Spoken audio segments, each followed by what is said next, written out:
Okay, today we're going to talk about some things. One of the things that we try to do here is we try to give you a perspective on world events, how they relate to the scriptures, and how they relate to Bible prophecy. One of the reasons why we do it is because the way things are going, it's very, very easy to look at things and to think that you or the world is going insane. And we talk about these things with a Christian worldview and perspective because we want you to be have some comfort that when you see these things going on in the world that you're not insane. They are. They're the ones who've lost touch with reality. They're the ones who've lost their ability to reason. I was mentioning to the people here, we saw some friends, Phil Haney, we'll be speaking in Columbus on Tuesday night down at Upper Arlington Municipal Building at 7, and then down in Cincinnati at 7 on September 1st. You can find those events at eventbrite.com. You should register before you go. Send us an email, I guess, if you can't find them. They're a little bit difficult to find, but I found them, so how hard can it be, right? I saw Phil Friday at this Mystery of Israel conference, Ezekiel Convocation 2016. You can find the messages there if you Google, go to YouTube, type Ezekiel Convocation 2016, or go to the.mysteryofisrael.org, the.mysteryofisrael.org. Click on the Ezekiel little banner in the upper left-hand corner, take you to their schedule, and also give you a link to all the YouTube recordings from their conference. Phil spoke on Ezekiel chapter 38. Phil is a very humble, soft-spoken man that has just an incredible amount of information, particularly in the context of Ezekiel chapter 38 and 39. And some of the stuff he brought out was just absolutely phenomenal, tying it into the research that he had done as an analyst at the Department of Homeland Security, which eventually forced him out because they didn't like what he was talking about. So I'd highly recommend that you go see him this week, that you also go look at those things there. It was up at, the conference was up at Stony Glen. I was just telling everybody here, that's the last place I ever went camping in my life. I was 12, and I decided that, while I had a good time, I decided then that the whole course of the development of humanity had been to rise above living in conditions like camping, and I never understood why people did it for fun, because it was hot. It was all, it was in July in northern Ohio along a river, along the Grand River, and they're skeeters. They have a lot of mosquitoes up there. It just didn't make any sense to me eating lousy tasting freeze-dried food. So even at 12, I had great insight into the way things work. So we talk each week about the convergence of signs, the things that are coming to pass on the earth, how even the secular world notices these things. So today I have a ton of information. I'm going to try to get through all of it within the time that I have. If not, I don't know, maybe I'll try to do a midweek sometime if I have the time. I doubt that I'll have time this week. But there's just so much going on. Now we talk each week about the mystery of iniquity and these things that are coming upon the world that it just, it's very disconcerting. And so we try to talk about these things because it is difficult, and as I talked to some of the guys at the conference this week, it's going to get worse. Now, you may not think it's possible to get worse, but I know that a lot of us are sitting around thinking like, we're seeing things that we never thought we would see. And they're coming so fast. They're coming fast and furious. They are accelerating in the way that they're coming at us. And it's happening in geopolitics. It's happening in the economy. And I don't even talk that much about the economy. It's also happening in culture and morality. And I'm going to talk a lot about that this week. But let's just look at a few things to look at. This is an interesting thing. This was on the front page of the Wall Street Journal the other day, a gusher of debt. And what you see there are the major oil and gas firms, ExxonMobil, Chevron, BP, and Shell. And you see what they have done to increase their debt in just the last couple of years. The exponential, do you see the exponential increase in their debt? I mean, it's gone from where they had no debt to, for example, Shell has almost $80 billion in debt. That eventually, those chickens come home to roost. And while the president and one of the presidential candidates wants to paint a picture of a very rosy economy, the facts, when you start drilling down into them, what you find is that a lot of what's going on is just illusory. It's a facade of everything going well. It really is not. The world really seems to be on the precipice of a potential crash. One of the things, though, that central banks and governments want to do right now is get rid of cash. And yesterday, in their Saturday, they always have an extended article, and so in the Wall Street Journal, and their article this week in their review section was the sinister side of cash. It's terrible to have cash. Why? Because drug dealers and everybody use it, right? Bad people use cash. Bad people want cash. So, and I want you to remember what I'm saying here, because you're going to see something in just a moment to put this into a context of government people who don't know how to reason anymore. Because while they want to control cash, they have no problem using it when it sits. Listen to this article. In principle, cutting interest rates below zero ought to stimulate consumption and investment in the same way as normal monetary policy by encouraging borrowing. Unfortunately, the existence of cash gums up the works. So if you have cash, you're the problem now. Do you understand how insane this is? And it's because they want to control things more. If you are a saver, you will simply withdraw your funds, turning them into cash, rather than watch them shrink too rapidly. Enormous sums might be withdrawn to avoid these losses, which could make it difficult for banks to make loans, thus defeating the whole purpose of the policy. Okay, and why do people want cash? Why are they taking their money out of the banks and converting it to cash? Well, because in the banks now, in a lot of countries, and it's coming to America soon, I think there's some places where it's already happening, is negative interest rates. If you keep your money in the bank will take some of your money each year. They won't pay you interest. They will take money each year. And this is this insane policy of the Fed for 0% interest rates that they've had for years now, and they can't get, it's like crack. It's highly addictive, and they can't get rid of it, and I don't think they're going to get rid of it. And when Janet Yellen even mentions that they're considering raising interest rates 1/4 or 0.5%, what happens? The markets go way down. Because all the financial markets are addicted to this cash.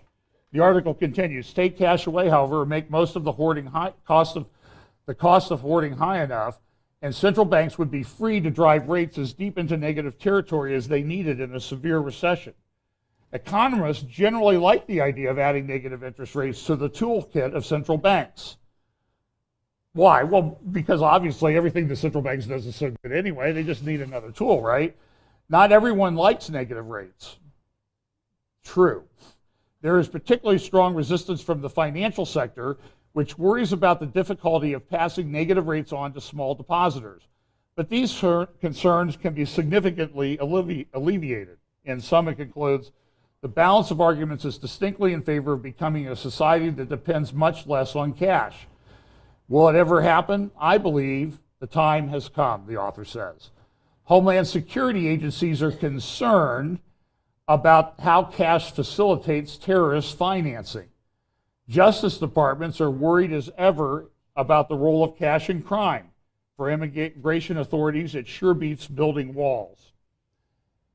So it will improve our security. Everything will be better if you people who want to keep your money get rid of your cash, because cash is bad. Bad people use cash. Bad people keep cash. And if you're keeping cash, you're going to be bad. Because you know why? Well, because we can't track you. We can't figure out everything that you're doing. Now, remember that, and I'm going to do one more story, and then I'll move into why is that relevant. This thing in Italy is very troubling.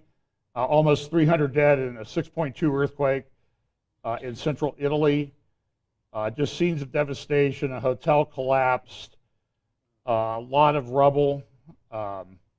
Buildings that had existed for centuries just collapsed into rubble. And I had a picture here. Hang on.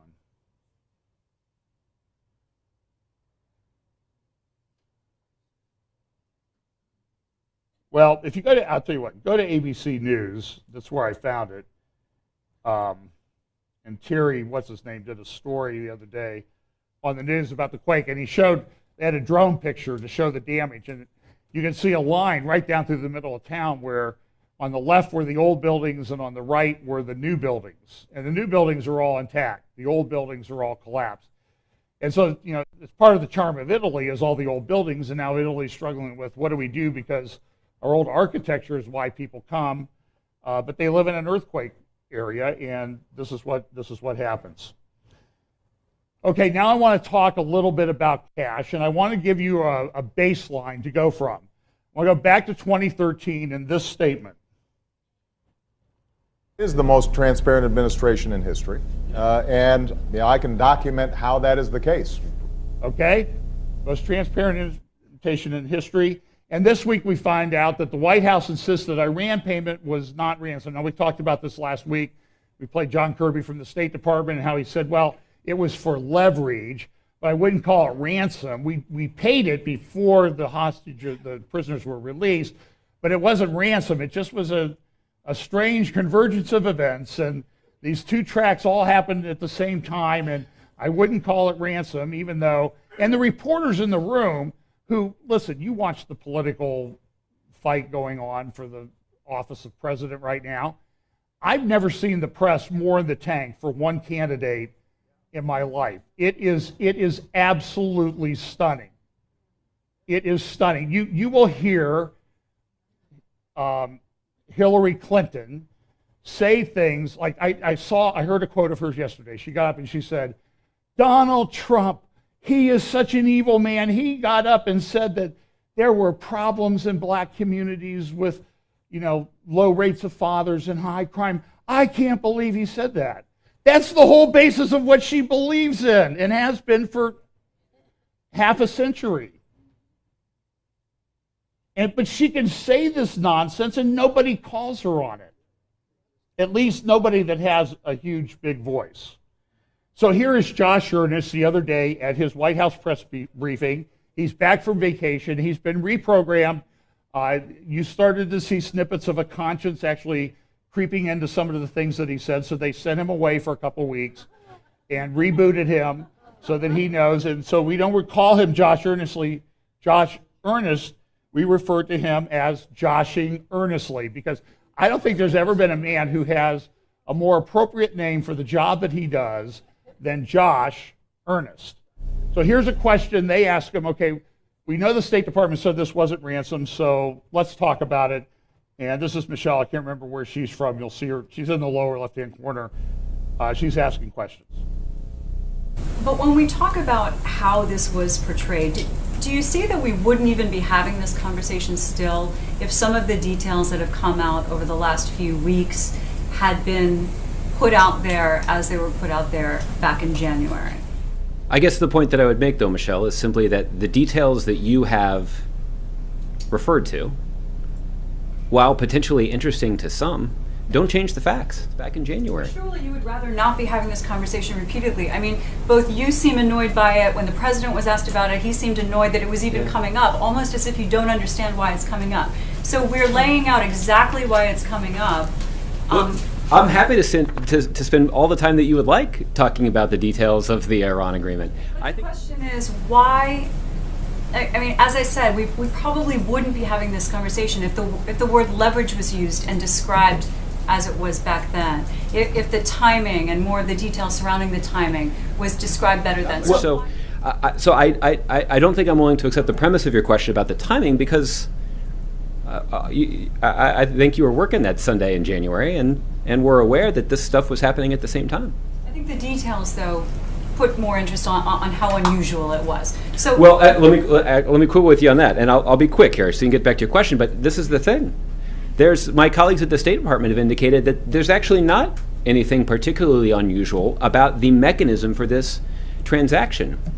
That these kinds of transactions between central banks are, I don't know if they're common, but they're not unusual, at least in terms of the movement of currency. And again, the reason why, I know that some Republicans have made irresponsible and kind of outlandish comments about about these like 500 euro notes being part of the transfer. The reason that paper currency was used to make the transfer is because there's no banking relationship between the United States and Iran. So it's because of our commitment to ensuring the isolation of Iran that the transaction was carried out in this way. So again, there are other people who are much better experts on the way these kinds of transactions have taken place in the past, but my understanding is that this is not particularly unusual. It's that all of the questions that all of you were raising back on the long holiday weekend in January. The long holiday weekend. Well, Claudia Rosette, she's a great analyst, used to work for CIA. Highly recommend what she writes. She wrote in the New York Sun the other day, riddle of $1.3 billion for Iran might relate to 13 outlays of exactly $99,999,990.99. Now, what's that about? Well, look, first off, let's look about it. He said the State Department says this is not unusual. People went to the State Department and they said, well, it's not unusual, but we can't think of another time that it really happened. So they went to a historian, an American historian, and he said the only time he can think of something like this happening most recently in history was back in the 1800s when we made some payments in cash to Mexico because of this dispute over the southwest part of the United States. It was like 150 years ago. So that's the most recent history. So that's lie number one. Lie number two is the cash thing. Well, what? No, these Republicans, they're making complaints about cash. Well, I just read you the article from the Wall Street Journal where it says cash is bad because cash is used by what? Drug dealers and terrorists to finance their operations and get away with it. It doesn't make any sense. And you can see him, look, he was on vacation, he was being reprogrammed. You can see he's still not completely rebooted because he's kind of stuttering and stammering around, and he's not into full lie mode already, but he's getting there. And look, I know this might sound offensive to people, but I am tired of this nonsense going on and passing for government. My view is, I put this on my Facebook page the other day, Barack Obama runs a crime syndicate in the White House. Okay? Let's just be honest about that. So here's what happened. There was $400 million in cash, euro notes and francs, Swiss francs and whatever, transferred on pallets to Iran so they could use it. And what did the president say? We didn't have a banking relationship with them. Josh Earnest, we didn't have a banking relationship with them, so that's how we had to do it. When was that when were those payments transferred? I'll tell you in just a moment. This is what Claudia Rosette says in her article, New York Sun, last Monday or Sunday. Congressional investigators are trying to uncover the trail of $1.3 billion in payments to Iran, might want to focus on 13 large identical sums that the Treasury paid to the State Department under the generic heading of settling foreign claims. The 13 payments, when added to the $400 million that the administration now concedes it shipped to the Iranian regime in foreign cash, would bring the payout to the $1.7 billion that President Obama and Secretary Kerry announced on January 17. That total was to settle a dispute pending for decades before the U.S. Claims Tribunal at The Hague. And so these transfers took place on January 17th, a Sunday. We got the prisoners, they got $400 million in cash. As of that day, according to Barack Obama and joshing earnestly, we had no banking relation. There was no other way to transfer money to the government of Iran. So Sunday, a request was made to transfer money to the government of Iran. How? Electronically, through the banking system. Okay? Now, it was not fulfilled until, you see, this is the part of the transfer, $400 million. Okay, now, why wasn't it fulfilled on Monday, January 18th? Remember what Josh said? Long holiday weekend. It's Martin Luther King Day. What happens on Martin Luther King Day in the United States? The banks are closed. Everybody knows that. Even a government employee like joshing earnestly should know that. Obama makes a statement recently, no banking relationship. And so what Claudia Rosette found, she went to the State Department records, and she found that there were 13 transfers of 1 cent less than $100 million to make up the $1.3 billion. So it ended up 13 cents short of $1.3 billion that they had to pay. There was a later $10 billion or $10 million payment to kind of cover it up. Listen, why did they do 1 cent less than $100 million? Simple reason. $100 million, it's going to be automatically reported over to the watchdogs at Congress. So they did 1 cent less. Let me tell you something, folks. Kent Hovind did years in prison for what's called structuring. That it used to be that you could go to the bank and withdraw, any sum of money. Then they put in a limit that if you withdrew $8,000 in cash, it had to be reported to the federal authorities. So what did people start doing? They would withdraw $7,999.99 because then it wouldn't trigger the reporting. So what did they do? They enacted a law so that if you're doing things to get in underneath the limit, it's called structuring, and it's a felony, and you go to prison for it for years. Or the government can come in a civil action and take your money. So listen, this is a criminal enterprise under the way they apply the laws to other people. The Department of Justice sends people to prison for the same things that the Barack administration just did. But they get away with it. Okay. The other thing that's came out was a U.S. Court of Appeals decision in the District of Columbia Circuit talking about how conservative groups were targeted by the IRS. And the IRS says, oh, no, there's no proof of that. This is the D.C. Circuit, which is usually very pro-government, pro-left-leaning. And this is what they say in their opinion. There is very little factual dispute between the parties as to the conduct committed by the IRS. Instead of processing these applications in the normal course of business, IRS business, the IRS selected out these applicants for more rigorous review on the basis of their names, which were in each instance indicative of a conservative or anti-administration orientation, as what is admitted by the Department of Treasury in the 2013 report 3 years ago. And they're still claiming there was no bias by the IRS. And with respect to Hillary Clinton this week, they found another 14,900 emails that had been deleted. Go look up Trey Gowdy, who did a news conference. I don't have to talk about it, and I don't remember the name of the program, but Hillary Clinton's lawyers used the program to delete emails. It's a scrubbing program. It goes and overwrites and overwrites and overwrites and destroys the data electronically. It's highly sophisticated. You have to do it. Look, so when you do this, you are intending to delete the records, the public records that she had. She's deleting them. That is intent. And Trey Gowdy says you don't do this unless you have the intent to hide something, and I agree with him. So they found 14,900 more emails, and the FBI never asked her, why did you wipe your email server clean? They never asked her that question in the interview. The U.S. Department of Clinton, this is Kimberly Strassel's article in the Wall Street Journal the other day. And essentially what she says is, look, arguing about what's doing this, she says in March, this column argued that while Mrs. Clinton mishandling of classified information was important, it missed the bigger point. The Democratic nominee, excuse me, I'm going too fast. The Democratic nominee obviously didn't set up her server with the express purpose of exposing national secrets. That was incidental. She set up the server to keep secret the details of the Clintons' private life, a life built around an elaborate and sweeping money-raising and self-promoting entity known as the Clinton Foundation. And it's clear.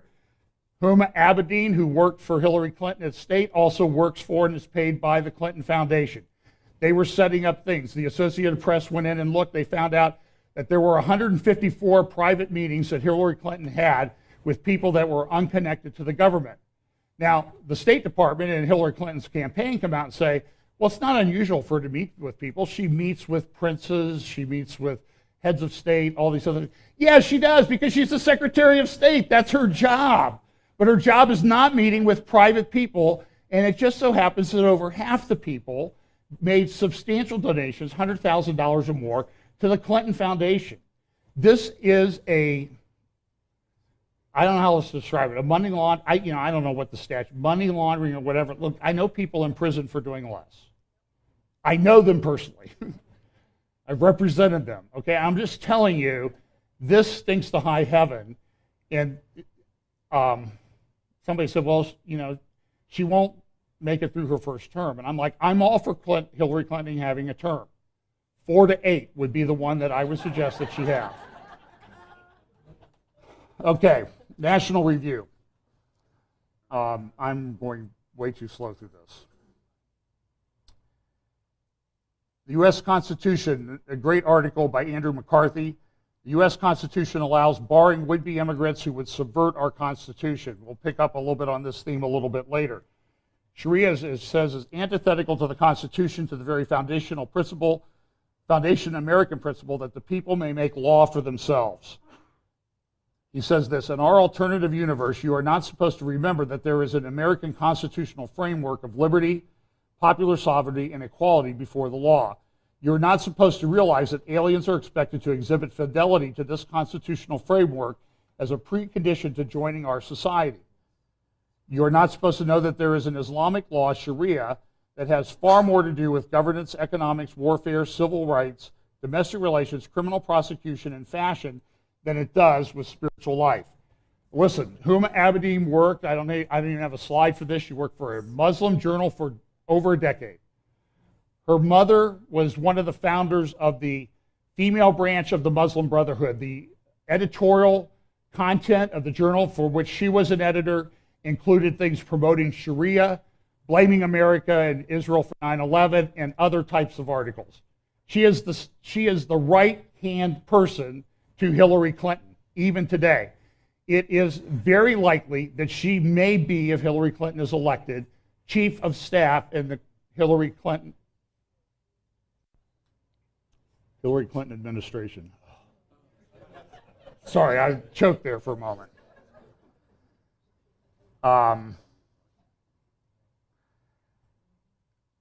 We're in a lot of trouble. And why are we? Dennis Prager made a great comment on a show the other day. America is becoming godless. So we're not being destroyed we're not being judged by God, we're committing suicide as a people and culture.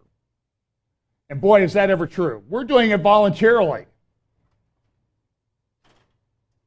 And it's just happening so fast. Here's a Pew poll looking at things, religious affiliation, and what they're finding is that fully 25% of the people in America no longer believe in God at all. And the numbers are probably worse than these reflect. These data come from a couple of years ago. And it's like, you just look around, you know it's increasing. We all know that it's increasing. And people of faith feel more and more isolated. There are people that say they have the solutions. This is from the National Catholic Reporter. This is coming up in the next couple of weeks. This was announced the other day in Rome that there's going to be this big prayer rally between Christians and Catholics and Muslims and Jews at a house of prayer in Jerusalem, a house of prayer for all faiths. This is one of their signs, praying together in Jerusalem. Berlin, Omaha, and Jerusalem. Who would have guessed it? Religious leaders in all three cities are developing spaces where the three Abrahamic traditions, Judaism, Christianity, and Islam, can come together to worship. I believe this is the House of One that is being built in Omaha. It has a central space. It has separate spaces. It has a Jewish area, a Christian area, and a Muslim area, but there's a central kind of, I don't know if they call it the Kumbaya room or whatever, where they all can get together and worship together because they all worship the same God, you understand, right?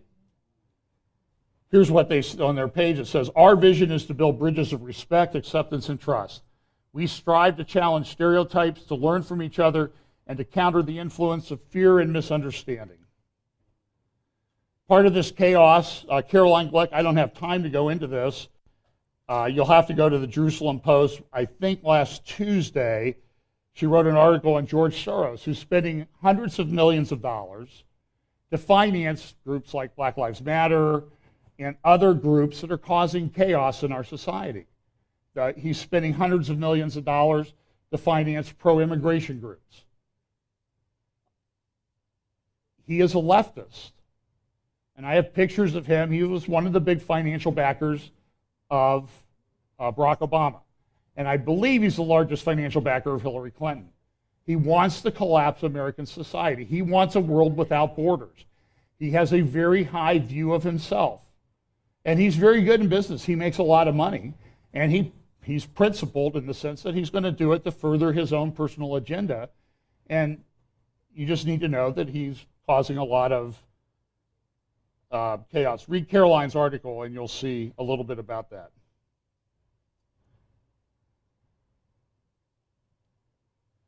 Now,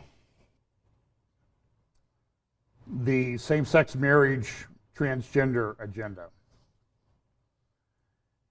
In Matthew chapter 19, I want to dispel the notion that Jesus never really talked about these subjects. When Jesus was asked a question about divorce, he went all the way back to the beginning. He would have some knowledge about what happened at the beginning. Scripture identifies him as the creator, as the creating agent, the one who put it all together. In Colossians, it says he's the one who holds it all together. And he answered and said unto them, Matthew chapter 19, verse 4, have you not read that he which made them at the beginning made them male and female? And it said, for this cause a man shall leave father and mother and shall cleave to his wife, and they twain shall be one flesh. He did talk unmistakably, clearly, boldly about the nature of marriage from a biblical perspective. He knew. He was the one who put the framework in place. Male, female. It's very simple. But you have to work to get around it. In Romans chapter 1, we have this great passage about, and I think you should take some comfort from this verse. What? Yeah, it's talking about the wrath of God. Listen, this has been around for a long time, but we know that the scriptures that talk about this thing about apostasy falling away on truth, like such that there's this, it's like a pushing up the volume on your stereo. It's going to get louder and louder. It's going to increase. It's going to reach a peak where a lot of these different lines of prophecy are going to sort of peak in the 70th week. For example, seal 1 with the rider on the white horse. He goes forth doing what? Conquering and to conquer. So when the seal is open, is that the full fruition of what that person is going to accomplish? No, he's going forth conquering and to conquer. It's going to be a process, and it's going to happen over time, and it's going to reach a peak. So just understand that it's going to get, from our perspective, it's going to get worse. And it talks about, for the wrath of God is revealed from heaven.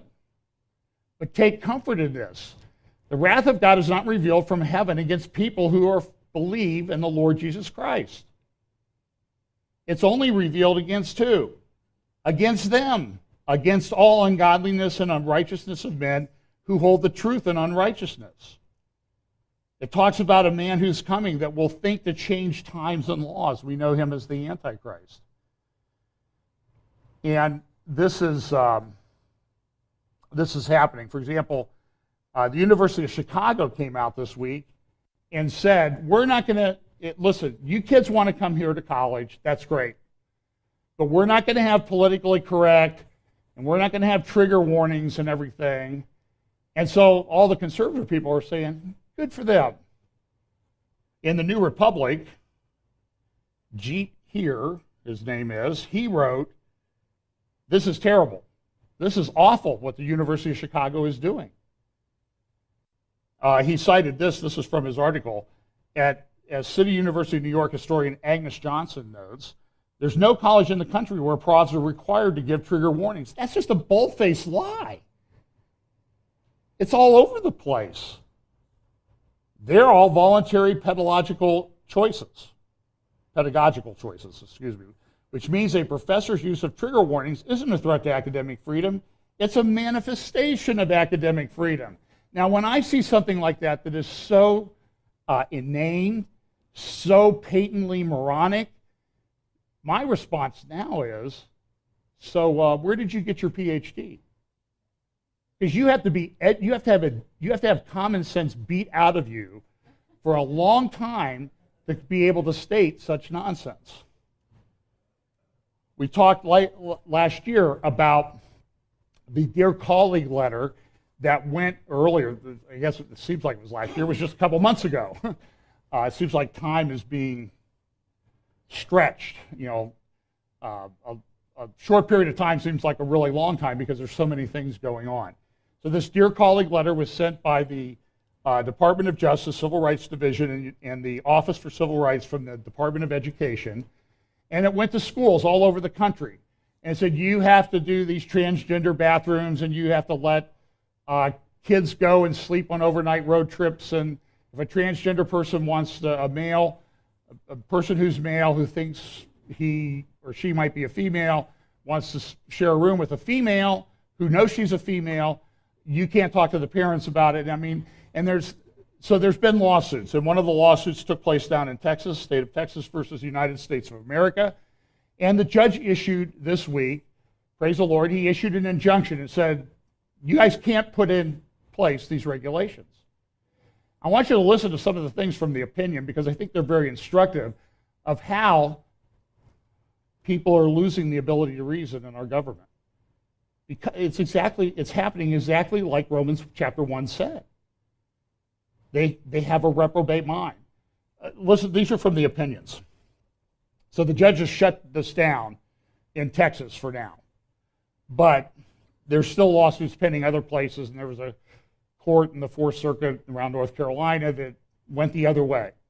So this may eventually end up in the Supreme Court. Did you hear what I said? This may eventually end up in the Supreme Court. Is the Supreme Court an issue in this year's election? Listen, I'm telling you folks, this is a minefield. I'll get a lot of hate mail for this. To me, this is one of the defining issues. I know what I get with Hillary Clinton. I might get good things from Donald Trump. So it's a pretty easy calculus in my mind as to what to do.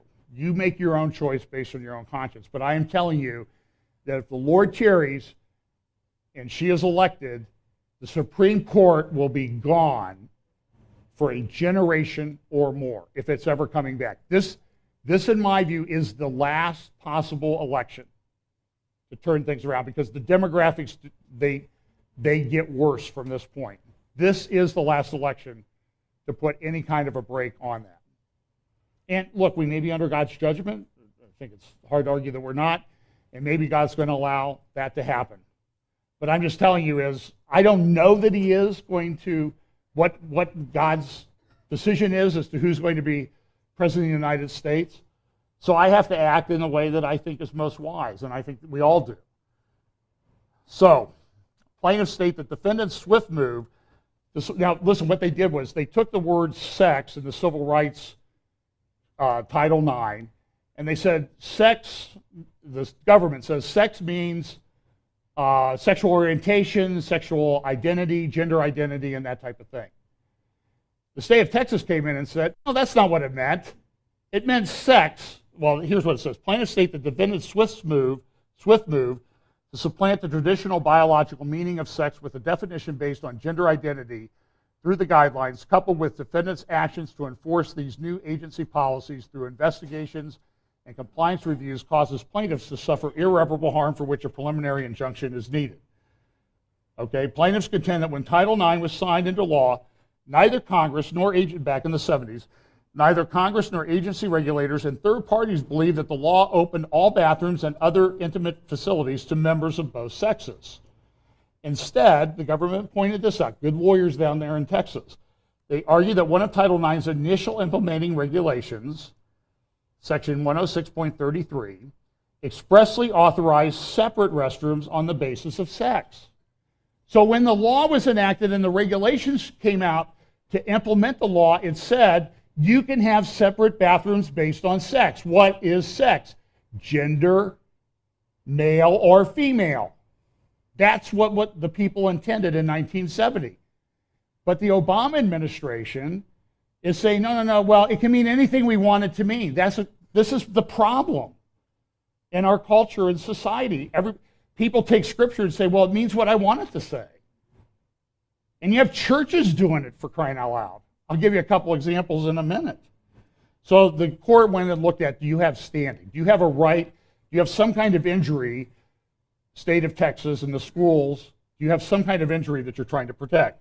Plaintiffs state that defendants are affirmatively using the guidelines. The government says, well, they're just guidelines. There's nothing bad will happen, so they have no standing. Plaintiffs state that defendants are affirmatively using the guidelines to force compliance, as evidenced by various resolution agreements reached in enforcement cases across the country and from the litigation against the state of Carolina, all of which is designed to force plaintiffs to amend their policies to comply or place their federal funding in jeopardy. And so the government went in, the Department of Justice, who let Hillary Clinton go, went in and they argued in Texas court and said, it's just guidelines. It's nothing. They're suing North Carolina to force their interpretation. It's a lie. At best, it's what we would call a legal fiction. That's what a lawyer calls the other side's position, a legal fiction, because, of course, you represent the side of truth and justice. Plaintiffs argue that they are clearly the object of the defendant's guidelines, and those directives run afoul of various state constitutional and statutory codes which permit plaintiffs to exercise control of their education premises and facilities. Court concluded defendants' guidelines are clearly designed to target plaintiffs' conduct. At the hearing, defendants conceded that using the definition of the guidelines means plaintiffs are not in compliance with their Title VII and Title IX obligations. Defendants argue that this does not confer standing because the guidelines are advisory only. Defendants' guidelines direct plaintiffs to alter their policies concerning students' access to single-sex toilets, locker room, and shower facilities, forcing them to redefine who may enter them apart from traditional biological considerations. Listen, I don't remember the name of the judge. Hillary Clinton will, you can mark my words, she will never, ever, ever appoint a judge like this. You will never see, if she's the president and she gets to appoint all the federal judges at all the levels, and there are a bunch of them coming up just in the lower courts and the courts of appeals, she will never appoint a judge that thinks this way. You need to take note of that.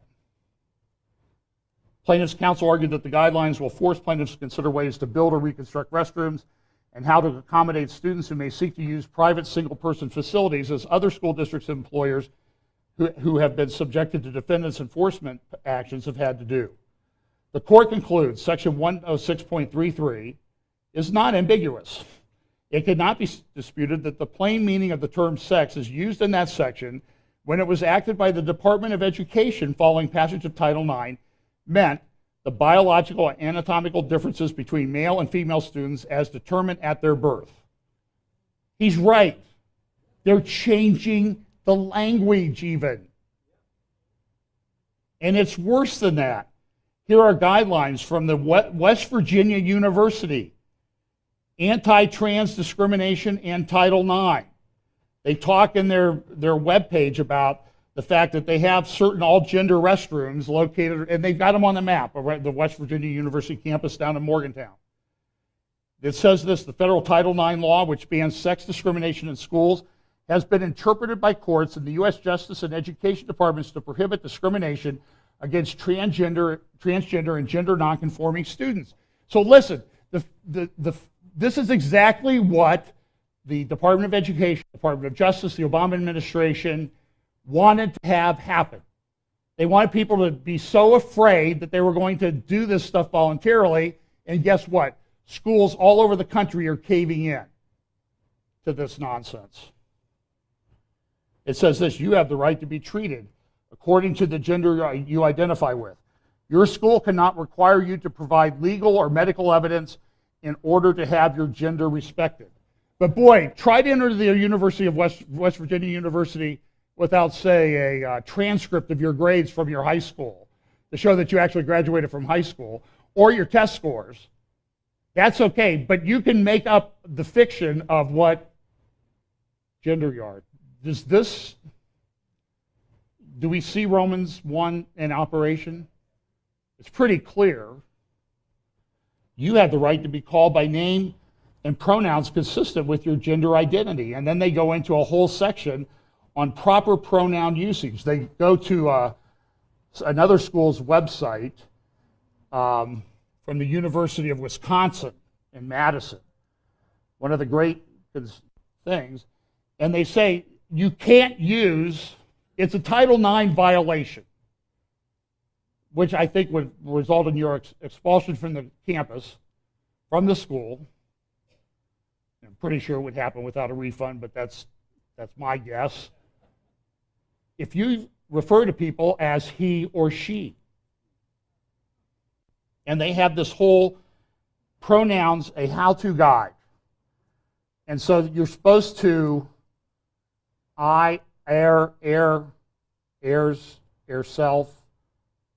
See down here at the bottom, Z, Zi, her, here, here's, self, Zimself, Zirs. So you have this whole language you have to learn to speak on the West Virginia University campus. So traditional pronouns would say he laughed, she laughed. Non-binary pronouns you would say they laughed, or Spivak language is I laughed, or Z and here, H-I-R, Z laughed, I called, here. Do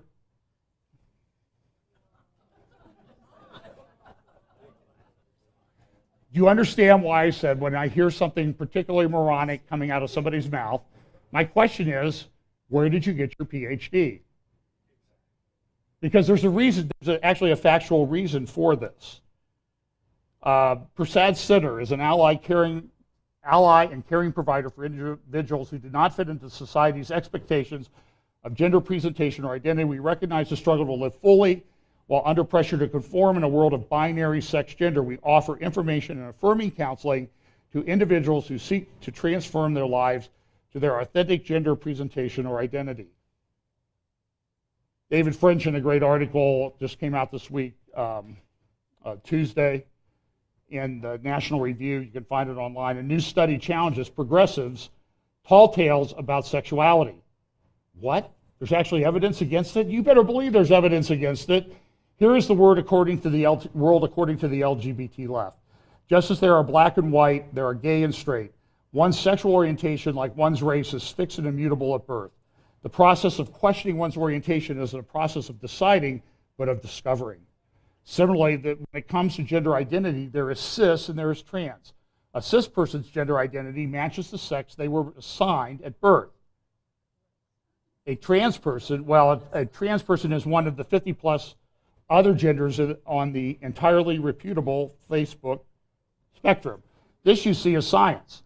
Anyone who contradicts it, whether relying on ancient discredited holy texts or outdated notions of morality, isn't just ignorant, but bigoted. And when it comes to bigots, why draw minute moral distinctions? Is there really much difference between a Klan member and a Christian conservative?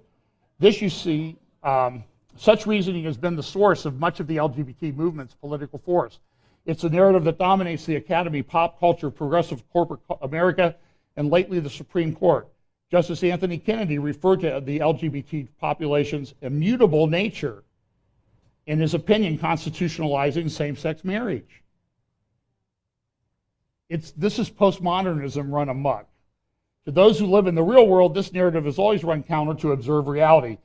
Human sexuality is not so neatly and cleanly divided and determined. Circumstances and culture matter, as does morality. So it should come as no surprise, upon closer scientific examination, the LGBT left's case collapses. Sexual orientation and gender identity are nothing like race. And then they go on to cite a study by Lawrence Mayer and Paul McHugh. I've mentioned him many times here. He used to be the head psychiatrist at Johns Hopkins. And they've issued this study at New Atlantis. It's called Sexuality and Gender. And essentially, some of the findings from that. First, regarding sexual orientation, the view that it is an innate biologically fixed property of human beings, the idea that people are born that way, born gay, born transgender, is not supported by scientific evidence. What they did was they did a study of the studies. They went and looked at all of the studies that have been done, scientific, to make this determination. They came out with this paper.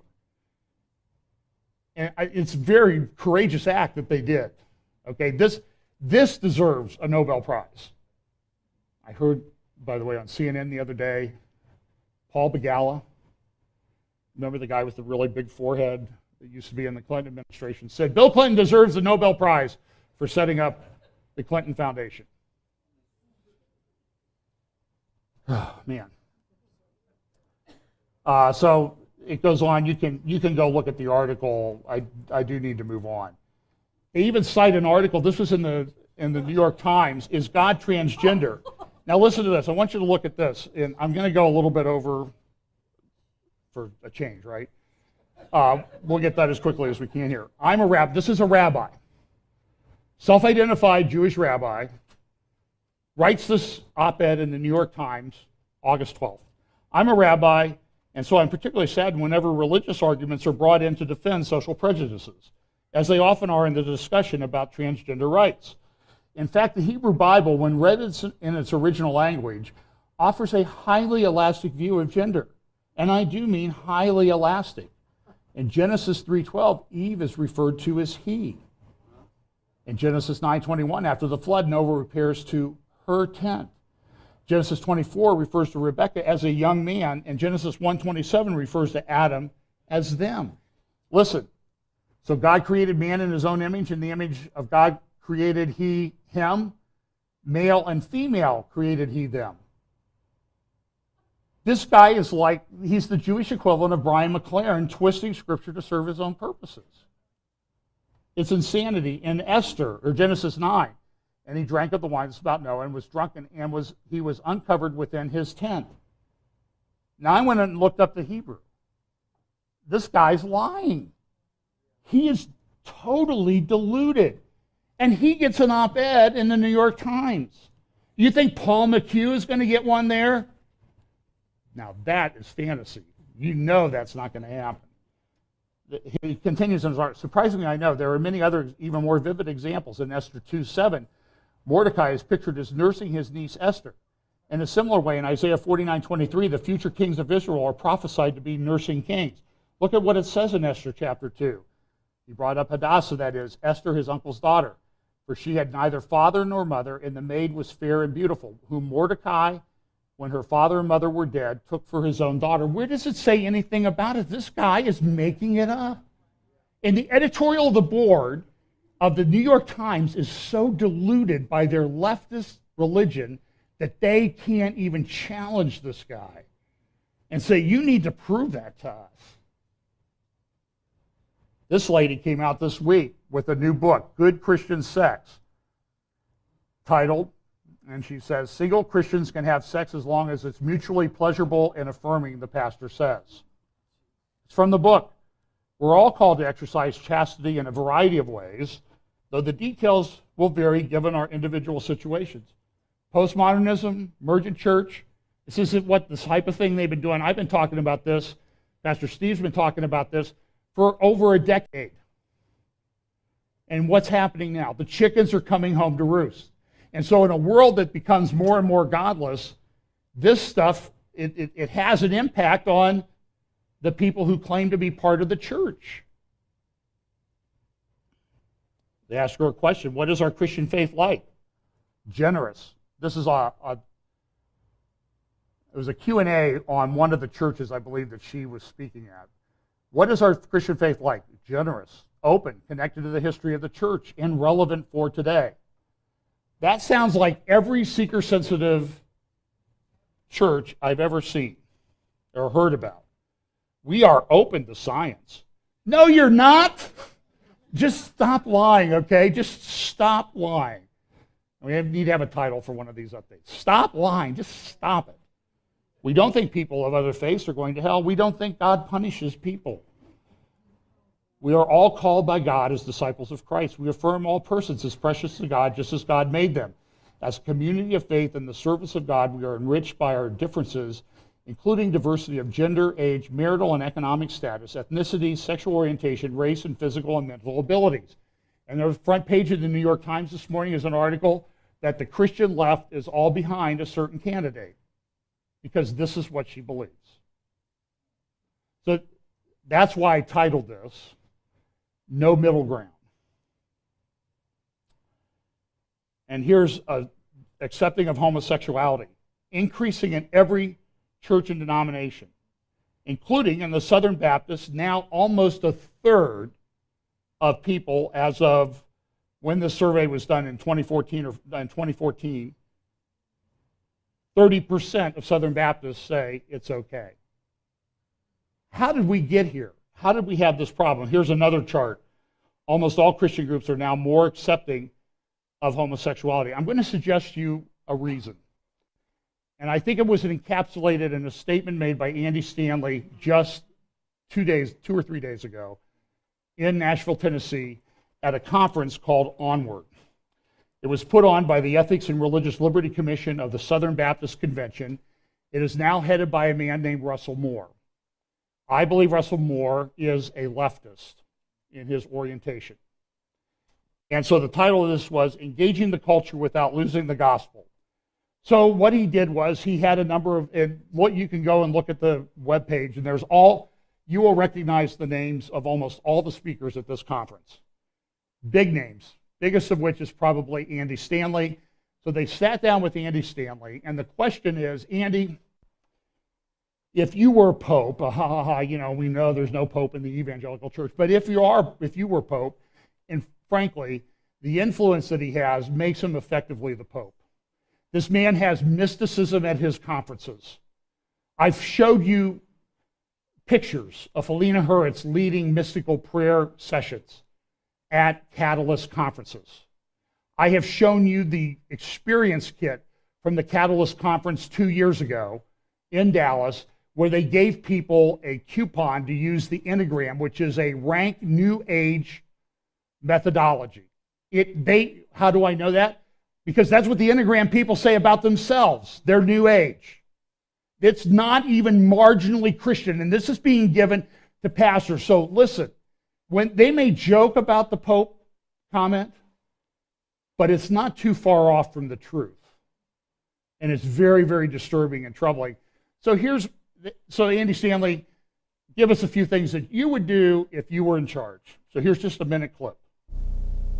If you were the evangelical Pope, and you really had the authority to say this is how it's going to be within American evangelical Christianity, what would you do? I would have all the churches that are dying, sell their buildings and give the money to church planters.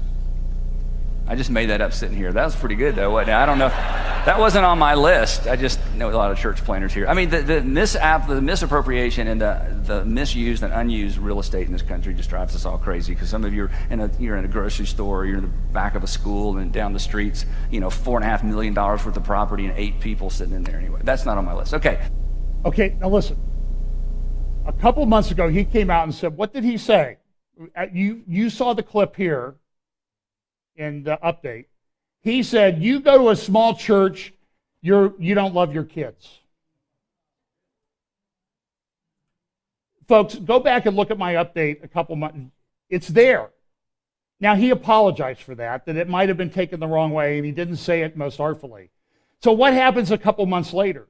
He goes and says, if you're in a small church and you're dying, give me the money. Because we have church planners who are going to do culturally relevant churches. You need to understand how serious this issue is in the evangelical church. This is really, really, really bad. And someone shared with me this week, I won't identify them. I get emails from all over, so you have no idea where this comes from. A discussion between a person in the church and the pastor about Andy Stanley, and the pastor says, I just don't see any evidence of anything wrong with Andy Stanley. You're making it up. So he continues. Here's my short list. Going back to what we talked about earlier, I would ask preachers and pastors and student pastors in their communication to get the spotlight off the Bible and back on the resurrection. Let's get people's attention back on Jesus as soon as possible, that the issue for us is always who is Jesus, did he rise from the dead, and that we would leverage the authority we have in the resurrection as opposed to Scripture, not because I don't believe Scripture is inspired, in terms of reaching this culture. We've already talked about that one. I might republish all the Bibles and call the first half God's covenant with ancient Israel and the second half God's covenant with the world. Because the way we talk about the Scripture is confusing for unchurched people, and presenting the Bible kind of goes back to our first discussion. I know you're thinking, I'm so glad he's not the Pope. Okay. I would ban Christians from judging outsiders and require them to ask, what does love require of me? Because Paul said, what business do I have to judge outsiders? I should judge those inside the church. So we don't do a good job policing ourselves, but we love policing all the sinners out there. Like, we agree? I agree on that. Then I'd just like to stop right there. Finally agree. So, get the focus off of the Bible. And we'll focus on the resurrection. How do you know about the resurrection, Andy Stanley? You only know about the resurrection because of what it says in the Bible. Got it? Folks, is it surprising that we have a crisis in evangelicalism now? That's a rhetorical question. The answer was, obviously, no, it's not surprising, because that's exactly what we would expect when you get away from the Word of God. And I know I'll get emails this week, oh, you just don't understand what he's talking about. And he says stuff like this over and over and over again, and he apologizes for it, and a couple months later he goes to a conference and he says the same thing that he apologized for a couple months ago. This is killing the church. It is destroying the church. It's God's judgment on the church. And where Dennis Prager said America is not maybe under the judgment of God, we're committing suicide, we're doing the same thing in the church. Exactly the same thing. And at this stage in history, on the prophetic timeline, this cannot be tolerated. I assure you, if it ever changes at this church, get rid of us. Okay? Hold us accountable to that. So let's get away from Scripture. So what do you end up with? Well, here's a church down in North Carolina last year that did a series a year ago called The Gospel According to Taylor Swift. 9:13, Shake It Off. 9:20, Love Story. 9:27, Bad Blood. There aren't many voices in our culture, they say, that are more influential than Taylor Swift. Love her or hate her, her music is catchy and her lyrics captivating. In fact, we would argue that she is communicating with culture far more effectively than most preachers, which leads us to ask the following question. Bill Muhlenberg, in his blog called Culture Watch, said this: the end of comfortable Christianity just came out 2 days ago. And he says this: let's face it, believers in the West have had a dream run up until recently. It has been easy street, big time. Christians and non-Christians pretty much lived together conflict-free, and often one was not that distinguishable from the other. In fact, for many, what they thought was Christianity was simply cultural Christianity. Everyone more or less believed in God, believed in Jesus, acknowledged the reality of sin, and so on. How many of these folks were actual regenerate believers is another matter, of course, but the stroll through the park is now coming to an end, as things really do start to heat up with anti-Christian bigotry and persecution now becoming the norm in the West. It is no longer a free ride for believers. The increasingly anti-Christian culture that we live in does serve one invaluable purpose. It is separating the men from the boys, or biblically speaking, the sheep from the goats. As things get more difficult for believers, the real disciples will rise to the surface while the frauds, fakes, and cultural Christians will fall by the wayside.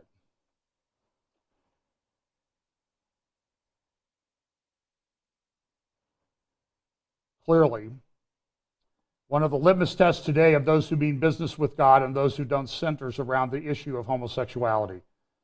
This is becoming the key battleground where anti-Christian persecution is escalating rapidly. The homosexual advocates are using the heavy hand of the law to enforce their agenda. I just showed you what they're saying in court. What they're saying in court is contradictory to science, it's contradictory to legal statutes. They don't care. They have a religion that's driving this. And it's not Christianity. And it's not love. That's what they call it, but it's not.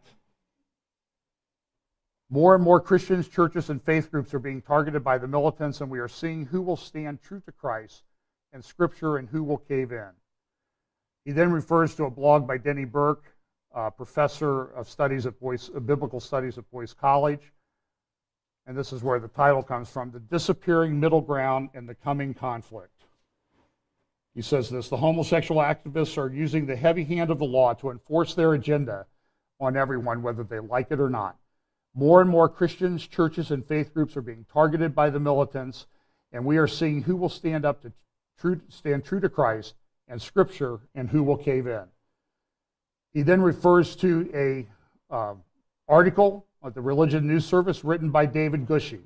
Who is David Gushee? He's a professor at Mercer University, I believe, down in Georgia, and he titles it, On LGBT Equality, Middle Ground is Disappearing. Well, it's a Baptist university, right? So he's okay, right? Well, remember a couple of years ago, I played for you a clip from the Reformation Project. He was the keynote speaker. And he titled his talk, Ending the Teaching of Contempt Against the Church's Sexual Minorities. And here is what he said. In Jeremiah chapter 1, I just keep going back to Jeremiah chapter 1. Jeremiah is commissioned with a call to speak an unpopular word to his own people.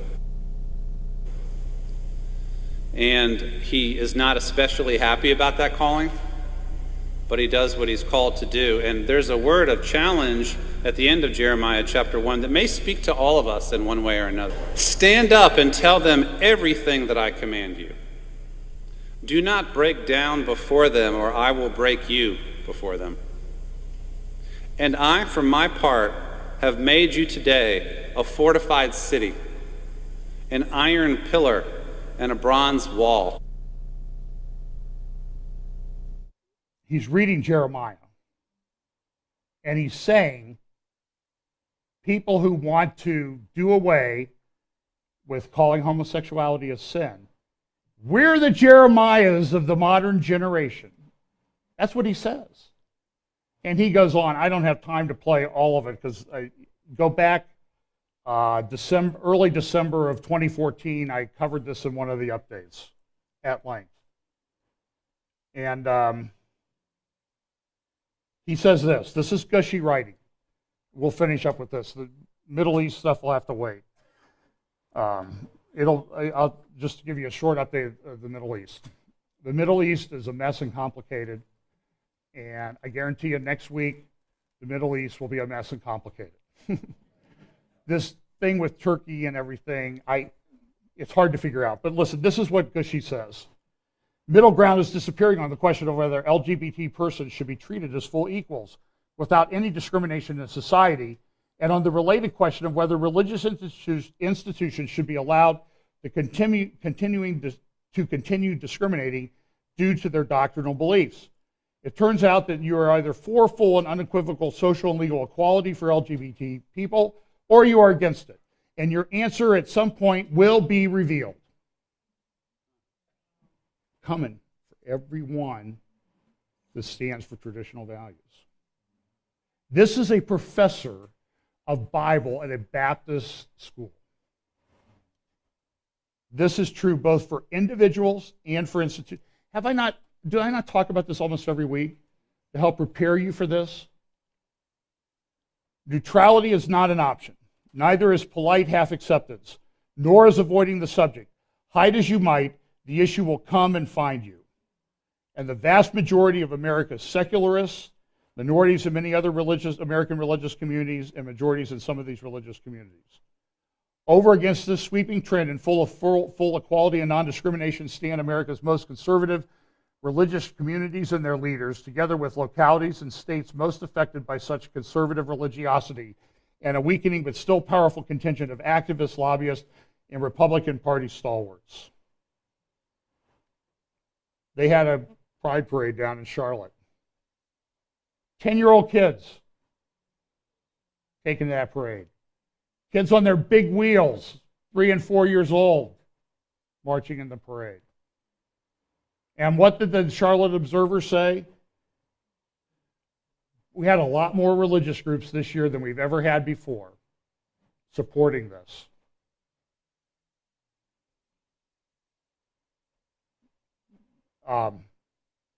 So like tipping point, us. We're past it. These institutions and their leaders are interpreting pressure to reconsider as pressure to succumb to error or even heresy. They are interpreting social changes toward non-discrimination as mere embrace of sexual libertinism. They are attempting to tighten doctrinal statements in order to tamp down dissent or drive out dissenters. Openly discriminatory religious schools and parachurch organizations will feel the pinch first. Any entity that requires government accreditation or touches government dollars will be in the immediate line of fire. Some organizations will face the choice either to abandon discriminatory policies or risk potential closure. Others will simply face increasing social marginalization. Denny Burke goes on and says, more than anything, Gushy's column fills me with grief. There couldn't be a bigger gap between what he would like to happen and what is actually happening among Christians right now. He would like for us to give up the faith once for all delivered to the saints, Jude 3. But we aren't going to do that. We believe that Jesus alone has the words of eternal life, and we aren't going to trade his word for a mess of revolutionary pottage. Amen. We believe it is worth it to follow him no matter the cost. And if you go to Denny Burke's blog, there's a message that he delivered on it at church. He would like for us to give up, I already said that. We are not looking for ways to escape suffering by placating the spirit of the age. We are preparing ourselves to embrace suffering so that we can follow Christ. Christ told us it would be this way for his disciples, so we are trying to get ready for what he told us to expect. And Paul also said this as well. Yea, and all that will live godly in Christ Jesus shall suffer persecution.